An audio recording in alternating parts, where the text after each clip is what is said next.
신명기 6장 16절은 너는 내 하나님 여호와께서 명령한 대로, 이 계명은 명령하신 계명입니다. 하나님이 명령한 대로 내 부모를 공경하라. 그리하면 내 하나님 여호와께서 내게 주신 땅에서 생명이 길고 복을 누리리라, 이렇게 말씀하고 있습니다.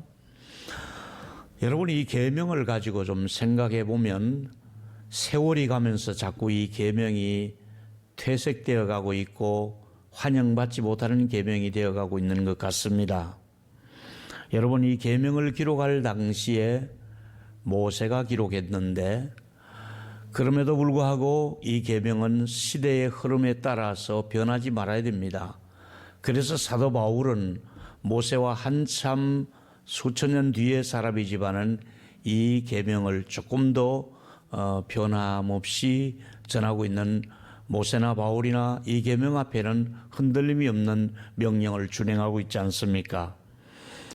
출애굽기 12장 40절에 보니까 430년 동안 애굽 땅에서 종노릇하다가 가나안 땅을 하나님이 약속하시면서 이제 그 땅으로 향해서 출애굽을 하게 되었습니다.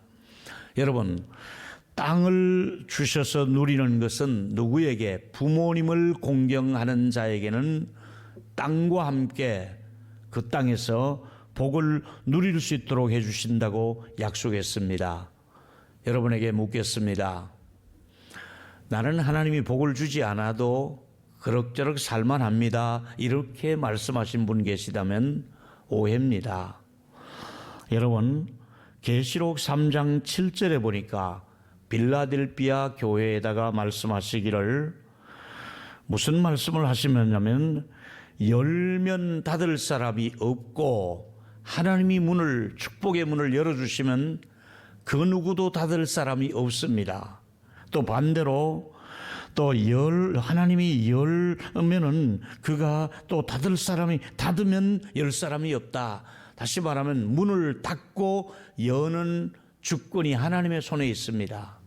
하나님이 열어줄 때는 복을 받을 수가 있고, 하나님이 축복의 문을 닫아버리면 아무도 그 복을 받아 누릴 수가 없다는 인간의 생사화복이, 부귀영화가 주님의 손에 있다고 우리가 잘 알고 있지 않습니까?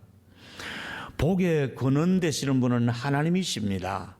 그래서 우리 신령한 복도, 일반적인 복도 하나님이 주셔야 누리는 복이거든요.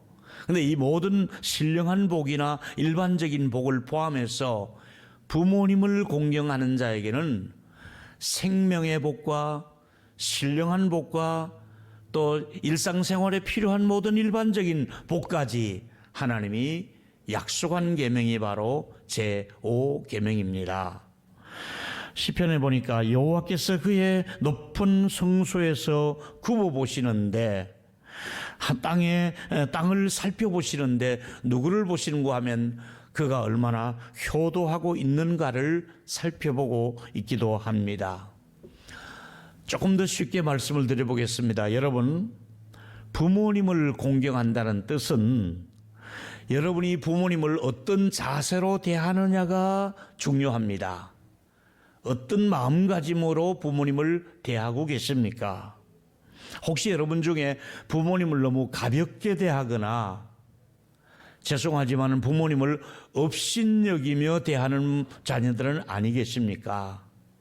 부모님을 업신여기면 안 됩니다. 부모님은 존경하는 마음과 따뜻한 마음으로, 사랑하는 마음으로 부모님을 대하셔야 됩니다. 우리가 이 세상에 존중하는 사람이 좀 있지요. 이를테면 직위가 높은 사람 앞에 가면 머리를 숙입니다. 그리고 또 존경받을 만한 인격이 좋은 분 앞에 가도 머리를 숙이게 되고, 또 재벌가 앞에 가도 그 재벌의 힘 때문에 그 앞에 가면 머리를 숙여 재벌가를 바라봅니다. 존경하지요. 그러나 여러분, 부모님들은 재벌이기 때문에 존경하는 것도 아니고, 인격이 좋아서 존중하는 것도 아니고, 부모님은 그거하고 상관없이 존중해야 되는 것이 부모님이십니다.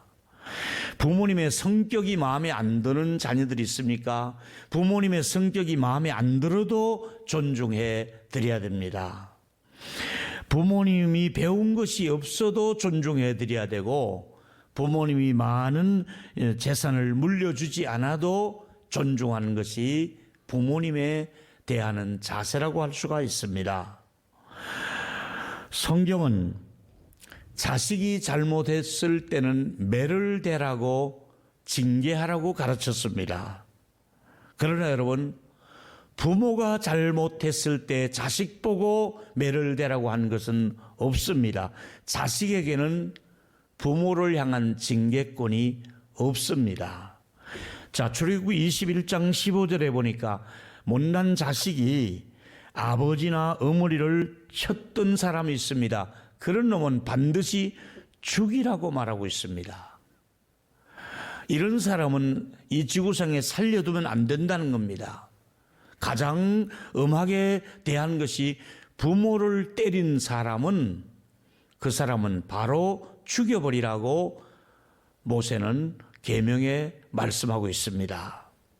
그런가 하면 잠언 13장 21절은 매를 아끼는 자는 그 자식을 미워함이라, 자식을 사랑하는 자는 건실히 징계하느니라. 이 말은 부모는 어떤 경우에서 자녀를 매를 댈 수 있지만은 자식은 부모에게 매를 대면 안 된다는 것을 분명히 선을 긋고 말씀하고 있습니다.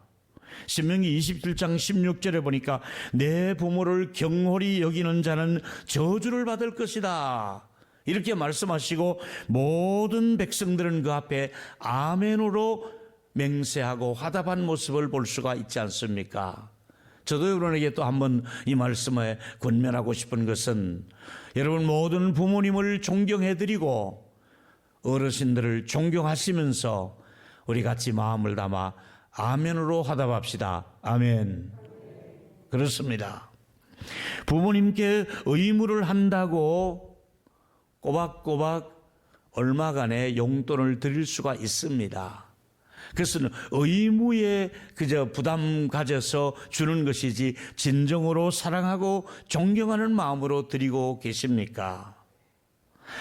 존경하지 않는 마음가짐을 가지고 얼마간의 용돈을 드리는 것은, 그건 뭐 그렇게 효도하는 것이 아니 드린 것보다는 낫지만은 뭐 그렇게 잘하는 게 아닙니다. 오늘 한번 정직하게 여러분의 반응을 한번 해보시기 바랍니다. 부모님을 사랑하시는지요? 아니면 여러분들이 굳이 명령을 그만큼 하실 때는 특별하게 그만큼 노력해야 되는 명령이 바로 5계명입니다. 여러분, 그냥 5월 8일 어버이 주일 나라에서 정해준 날이고 모두가 부모님 찾아뵙기도 하고 문안하기도 하고 또 이렇게 용돈에다 드린 것은 누구나 합니다. 그거 해놓고 효도했다고 생각하면 착각입니다. 그건 누구나 그저 그 정도는 합니다. 특별한 노력을 더 기울여서 평일날에 어버이 주일이 아니라 할지라도 반드시 부모님에 대한 나의 그 자세가 어떤가를 묻고 싶습니다. 부모님 때문에 혹시 여러분이 상처를 받으신 분이 계십니까? 부모님 세대는 자식에게 상처를 줄 수밖에 없는 환경에 사셨습니다. 그 시대는 우리가 지금 사는 시대보다 훨씬 더 어려운 시대를 살았기 때문에 거기에 살다 보니 자식들에게 상처를 줄 수밖에 없었었지요. 부모님들이 여러분들에게 거액의 재산을 물려주지 못하는 그런 환경에 살 수밖에 없었습니다. 과거에 살아오신 부모님이 자랑스럽지 않고 반듯하게 살지 못한 부모님이 계실 수도 있습니다. 그럼에도 불구하고 부모님은 존경해 드려야 될 뿐입니다. 여러분의 어린 시절을 여러분에게 따뜻하게 대해주지 못한 부모님이 계실 것입니다. 육체적으로, 정서적으로 어느 폭력을 당하고 살아올 수도 있었을 것입니다. 부모님의 경제적인 무능력 때문에 자식들까지 고생하고, 부모님의 경제적인 무능력 때문에 자식들이 전혀 혜택을 받지 못하고 자라는 자녀들도 있을 것입니다. 고달프게 살 수도 있습니다. 저희 가정에도 어린 동생이 부모님의 무능력 때문에 어려서부터 식모살이를 가야만 했고, 저도 어려서부터 중국집에 가서 철가방을 들은 적도 있었습니다. 그렇게 배달하면서 먹고 살기 힘든 시절이 있었습니다. 제가 예수 믿고 난 다음에는 제가 심호하고 있는 교회에, 제가 결혼 전의 얘기입니다, 바깥에서 예배 드리고 있는데 시끄러운 소리가 들려서 허둥지둥 설교를 마치고 나가보니까 술 드신 우리 아버님이 제가 심호하는 교회에 아들이 보고 싶은데 그냥 맨정신으로 오면 얼마나 좋겠습니까? 술 드시고 찾아오시는 거예요. 교인들 앞에 내가 얼마나 부끄러웠겠습니까? 한 번은 또 신학교 운동장에 비틀거리는 한 분이 계시는 거예요. 막 제 이름을 부르는 거예요. 우리 아버님은 그런 분이 있었습니다마는, 그래도 저는 이 자리에 늘 아버님 산소 앞에 가기만 하면 좀 더 아버님 우리 곁에 계셨으면 얼마나 좋을까. 지난주에도 어머님 마침 제가 한 3일 정도 시간의 여유가 나서 모시고, 가까이 좀 어머니가 많이 걷기가 불편하셔서 지팡이를 의지하시고, 저는 우리 어머님이 이렇게 유모차를 앞에 몰고 이렇게 걸으실 줄은 꿈에도 상상 못했습니다. 언제나 건강하실 줄 알았던 우리 어머님이 지금은 40kg밖에 나가지 않습니다. 너무 마르시고 앞에 유모차를 의지하지 않으면 걷지도 못하시는 어머님, 거의 식사를 못하시는 거예요. 그래서 영양제를 놔드리기도 하고, 또 어머님 생일이라고 찾아뵀는데 좋은데 맛집을 동생들 보고 알아보라 그래서 찾아가는 중인데, 아참 얘들아, 내가 틀니를 빼놓고 왔다. 그래서 할 수 없어서 생일날 본죽집에 가서 죽을 먹었습니다. 그러면서도 그 죽 한 그릇 드시면서도 자식들과 함께 먹는 죽이기 때문에 야, 참 맛있다. 그래서 제가 죽을 몇 통을 더 사가지고 냉동실에 넣었다가 드시도록 해라. 또 마트에 가서 장을 좀 보고, 또 TV가 잘 안 나오는 것 같아서 보니까 텔레비도 우리 동생들과 같이 하나 사드리고, 또 이렇게 가까운 좀 지역에 어머니가 많이 안 걸어도 되는 지역을 찾아다니면서 자동차로 여행을 시켜드리면서 그렇게 왔습니다. 여러분, 부모님에게 좀 효도해야겠는데, 여러분 중에 이런 분이 계실 겁니다. 내가 지금 나 혼자 살기 너무 힘듭니다. 우리 아이들하고 사는 게. 근데 부모님까지 모시는 일은 너무 버겁습니다. 이 시대가 부모님 모시는 거에 대해서 굉장히 버겁게 생각하고 안 모시려고 합니다. 그렇다고 여러분 부모님과 거리를 두고 지내시겠습니까? 그렇다고 여러분들이 부모님 앞에 불효자로 여러분의 생애, 부모님의 생애를 마감시켜 드리겠습니까? 좀 더 부모님께 효도해야지 하면서도 머리로는 효도해야겠는데 버겁게 생각하고 여러 가지 핑계를 대고 있지는 않습니까? 이런 분일수록 제가 여러분에게 드리고 싶은 말씀은 하나님의 은혜가 필요합니다. 하나님의 은혜를 더 받고 나면 은혜를 받을수록 부모님께 더 잘해드리고 싶고 아내나 남편에게 더 잘해드리고 싶고 그런 거예요. 은혜를 받으면 부모님 섬기는 것이 정말 어렵지 않습니다. 기쁨으로 부모님을 섬길 수 있는 것은 은혜를 더 받으면 그게 가능합니다. 혹시 부모님과의 갈등이 계신 분 계십니까? 혹은 고부간의 갈등이 있는 분 계십니까? 그분에게 지금 필요한 것은 은혜입니다. 하나님의 은혜를 더 경험하고 나면 고부간의 갈등도 이길 수가 있고 부모님을 더 사랑할 수가 있습니다. 오늘은 우리 모든 교우들이 부모님을 용서하는 주간이 되었으면 좋겠습니다. 성경에는 용서받은 분들이 복 있는 분들이고 또 다 용서를 경험한 분들입니다. 복음은 깨어진 관계를 회복시켜 주시는 것 중에 하나가 복음을 받아들인 사람은 부모님을 사랑하게 되어 있고 복음과 함께 사는 사람은 부모님께 효를 얼마든지 더할 수가 있습니다. 이 깨어진 관계, 갈등의 관계를 무엇으로 풀 수 있느냐? 복음의 능력이 그 속에 살아 역사하기 시작하면 그 다음에 부모님을 사랑하고 섬기는 것이 그렇게 어렵지 않습니다. 결코 버거운 일이 아닙니다. 여러분, 부모님과의 관계를 회복하지 않으면 죄인들을 용서하시는 하나님의 사랑을 경험하지 못하게 됩니다. 시편 27편 9절에 보니까 주님의 얼굴을 내게서 숨기지 마세요. 주의 종에 대해서 버리거나 노하지 마시옵소서. 주는 나의 도움이 되셨나이다. 주는 나의 피난처가 되시고, 그러면서 쭉 말씀하신 것 중에 하나가 내 부모는 나를 버렸으나 여호와는 나를 영접하신다. 설마 여러분이 부모님이 여러분이 버리겠습니까마는 자식은 끝까지 부모님을 정말 하나님의 은혜를 입으면 같이 할 수가 있습니다. 제가 일부 때 부모님께 편지를 쓰신 분 중에서 김진난 주사님이 병원에 계시는 간호사이신데요, 이 얘기를 하는 거예요.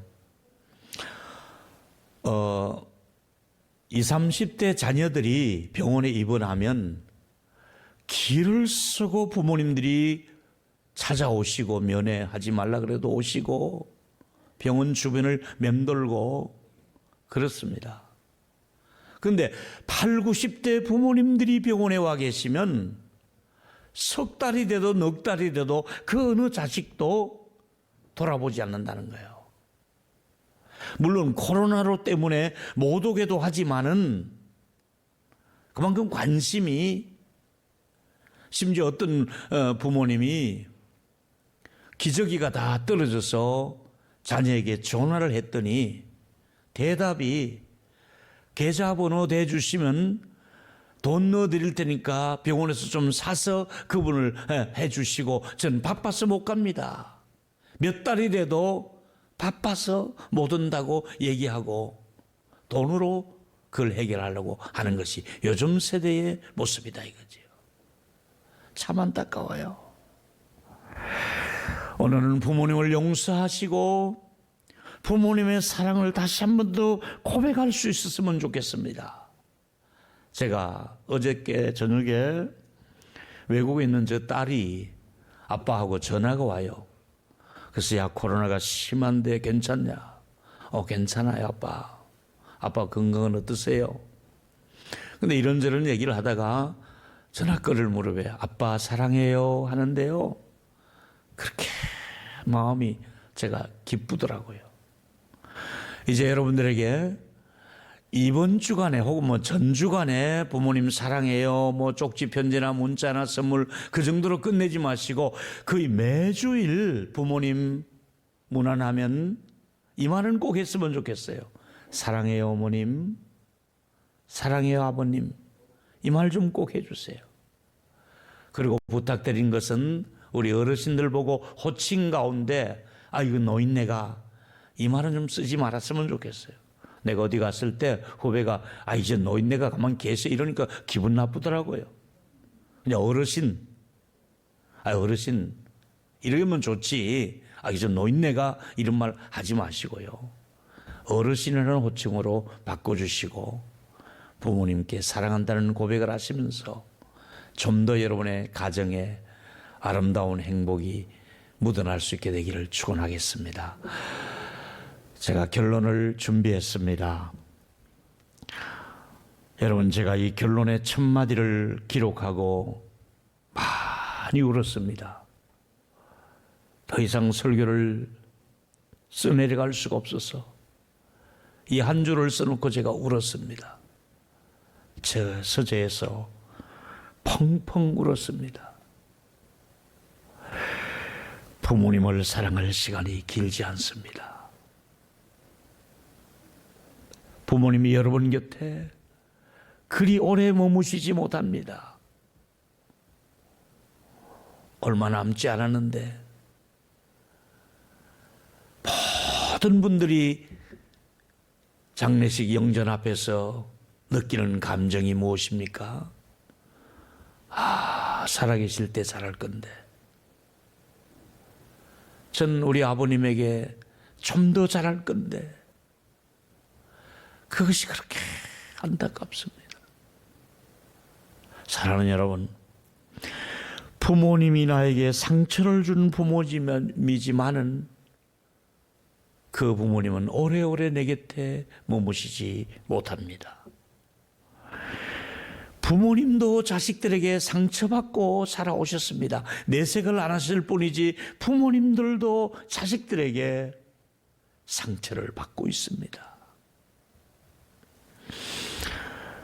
부모님은 자식들의 허물을 이 사람 저 사람에게 얘기하지 않고 속으로 삭히고 있습니다.